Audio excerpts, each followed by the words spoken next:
ഞാൻ ഇന്ന് നിങ്ങളുമായി ഷെയർ ചെയ്യുന്നത് വളരെ ടേസ്റ്റിയായ ഈത്തപ്പഴ ജ്യൂസാണ്. ഇത് ആരോഗ്യത്തിന് മാത്രമല്ല സൗന്ദര്യത്തിനും മികച്ചതാണെന്ന് പറയപ്പെടുന്നു. ഇതിന് ആദ്യം തന്നെ വേണ്ടത് കുറച്ച് ഈത്തപ്പഴമാണ്. ഞാൻ 1 ഗ്ലാസ്സാണ് ഉണ്ടാക്കുന്നത്, അതുകൊണ്ട് ഞാൻ 4 ഈത്തപ്പഴമാണ് എടുത്തിരിക്കുന്നത്.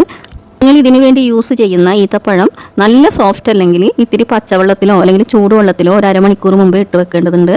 ശേഷം തൊലി കളഞ്ഞ് മിക്സിയുടെ ജാറിലേക്ക് ഇട്ട് കൊടുക്കാം. ഞാനിവിടെ 3 അണ്ടിപ്പരിപ്പും കൂടി എടുത്തിട്ടുണ്ട്. വലിയ അണ്ടിപ്പരിപ്പാണ് എടുത്തിരിക്കുന്നത്.